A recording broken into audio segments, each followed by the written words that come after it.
নমস্কার বন্ধুরা, কৃষি সুরক্ষা চ্যানেলে আপনাদের সবাইকে স্বাগত। কাঁঠাল আমাদের দেশে একটি অত্যন্ত জনপ্রিয় ও পুষ্টিগুণে ভরপুর ফল, যা অনেক কৃষকের আয়ের প্রধান উৎস। কিন্তু কাঁঠাল চাষের সবচেয়ে বড় সমস্যা হয়ে দাঁড়ায় ফল পচা বা মুচি পচা রোগ, যা সময় মতো নিয়ন্ত্রণ না করলে পুরো ফলন নষ্ট করে দিতে পারে। কাঁঠালের ফল পচা রোগটি মূলত রাইজোপাস ও ফাইটোপথেরা নামক ছত্রাকের কারণে হয়ে থাকে এবং বেশি বৃষ্টিপাত, উচ্চ আর্দ্রতা, স্যাঁতসেঁতে আবহাওয়া দ্রুত ছড়ায়। আক্রান্ত ফলে প্রথমে নরম ভাব দেখা যায়, পরে ফলের ভিতর থেকে জল বের হয়, দুর্গন্ধ সৃষ্টি হয় এবং ফলের ওপর ধূসর থেকে কালো রঙের ছত্রাকের বৃদ্ধি লক্ষ্য করা যায়।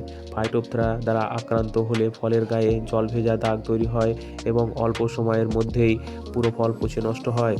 গাছের গোড়ায় জল জমে থাকা, বাতাস চলাচল কম থাকা এবং আক্রান্ত ফল গাছে ঝুলে থাকা এই রোগ বিস্তারের প্রধান কারণ। এই রোগ দমনের জন্য প্রথমে গাছে বা মাটিতে থাকা আক্রান্ত ফল দ্রুত সংগ্রহ করে নষ্ট করতে হবে। গাছের ওপর হালকা ছাঁটাই করে বাতাস চলাচল পর্যাপ্ত করতে হবে, যাতে আলো প্রবেশ করতে পারে।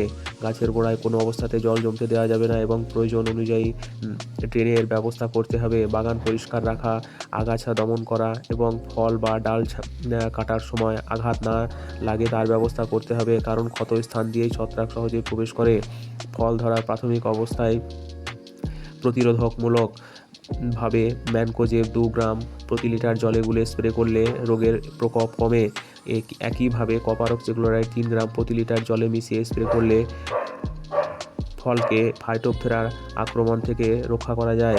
রোগের লক্ষণ স্পষ্টভাবে দেখা দিলে জল ভেজা দাগ শুরু হলে মেটালাক্সিল প্লাস ম্যানকোজেব, যেটা রেডোমিল গোল্ড নামে পাওয়া যায়, 2 গ্রাম বা ক্লোরোথ্যালোনিল কবজ 2 গ্রাম প্রতি লিটার জলে মিশিয়ে স্প্রে করা অত্যন্ত কার্যকর। আধুনিক বিকল্প হিসাবে পাইরাক্লোস্ট্রোবিন প্লাস বসক্লেড, যেটি সিগনাম বা রেনবো নামে পাওয়া যায়, 1 ml প্রতি লিটার জলে গুলে বা মিরাভিস 2 ml প্রতি লিটার জলে গুলে স্প্রে করলে ফল পচা রোগ কমানো সম্ভব। ফল ধরার সময় থেকে প্রতি 10 থেকে 14 দিন অন্তর ছত্রাকনাশক স্প্রে করা উচিত এবং রাসায়নিকের পাশাপাশি ট্রাইকোডার্মা বা সিউডোমোনাস ফ্লোরোসেন্স প্রয়োগ করলে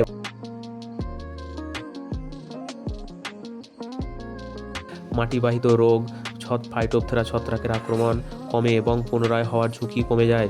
সব মিলিয়ে বলা যায়, কাঁঠালের ফল পচা রোগ দমনের জন্য পরিষ্কার পরিচ্ছন্নতা, সঠিক জল নিষ্কাশন ও পুরনো ও আধুনিক ছত্রাকনাশকের সঠিক ও সময় মতো ব্যবহার একসঙ্গে অনুসরণ করলে রোগের ক্ষতি উল্লেখযোগ্যভাবে কমানো সম্ভব এবং সুস্থ ও উন্নত মানের ফলন পাওয়া যায়। ভিডিওটি উপকারী মনে হলে লাইক, শেয়ার করুন এবং এমন আরও কৃষি তথ্য পেতে চ্যানেলটি সাবস্ক্রাইব করতে ভুলবেন না। ধন্যবাদ সবাইকে।